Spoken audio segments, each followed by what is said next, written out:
Iranian singer Mahsa Vahdat is in Istanbul to perform 4 concerts for her fans. We'll be speaking to her in just a moment, but first let's take a listen to her beautifully haunting voice.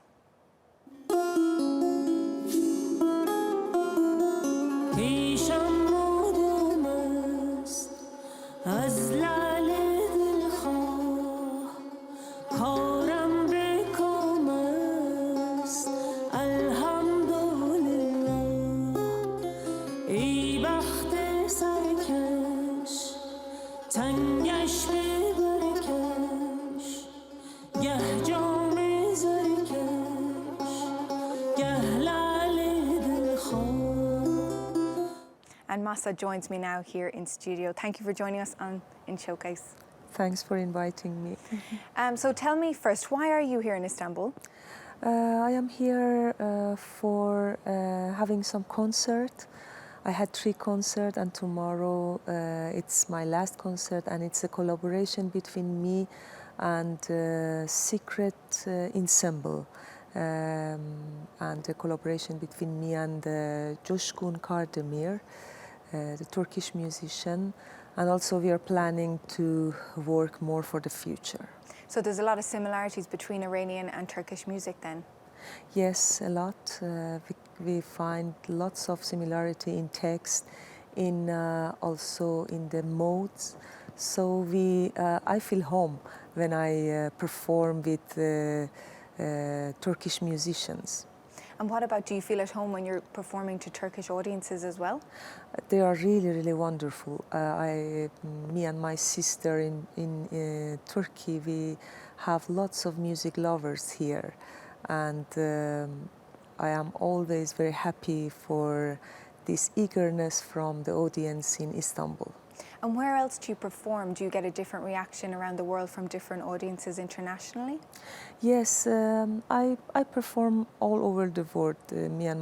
Sometimes with my sister, sometimes just me with different musicians, sometimes with Iranian musicians, sometimes with non-Iranians and also mixed musician. And the way that people connect with the music, even sometimes they don't know the text, it's so amazing for me.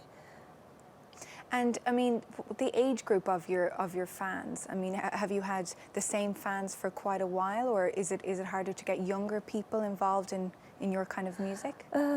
Here in Istanbul, I saw very many young people in the concert, and I was so amazed because it's very, very important that young generation also can connect to the music that has been kept for centuries, and it's a really, really important heritage for the world.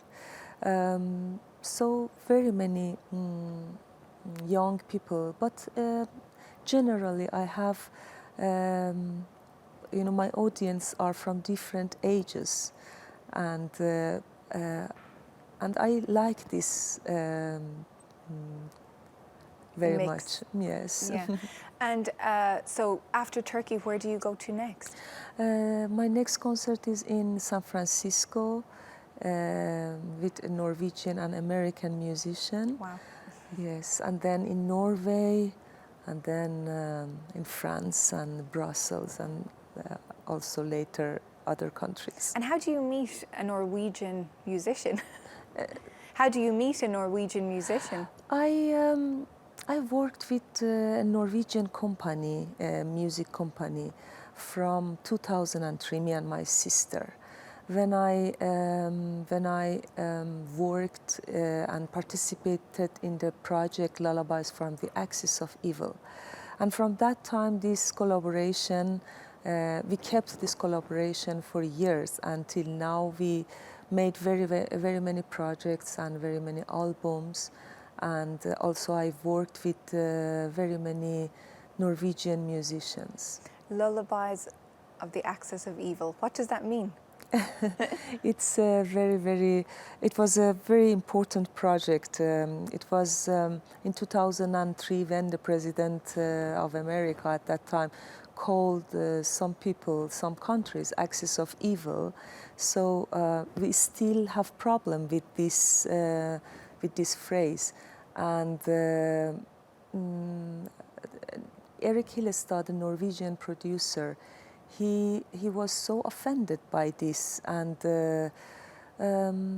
because when you call some countries axis of evil, you know, you ignore very many things. You ignore their culture, you ignore their all the good stuff. Yes, all of their emotions, everything, and then it creates a wall. It creates fear. So he went to some of these countries and recorded lullabies as a kind of response, a very peaceful response to this. For me, it's a very aggressive phrase. And me and my sister also, we participated in this project. He recorded our lullaby in our apartment in Tehran, and then mixed with some other lullabies, and all other musicians from other countries in this project also, they were women who had challenges for keeping their heritage in Iran, in Iraq, in Syria, in Palestine.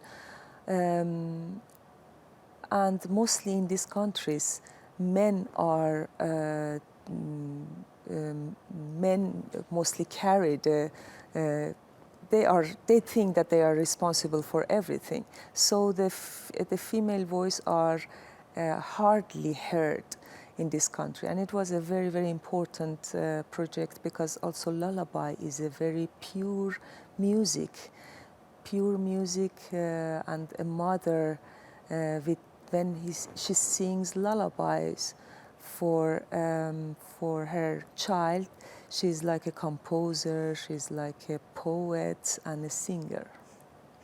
Okay, that's all we have time for, I'm afraid, but thank you so much for joining us on Showcase. Thank you.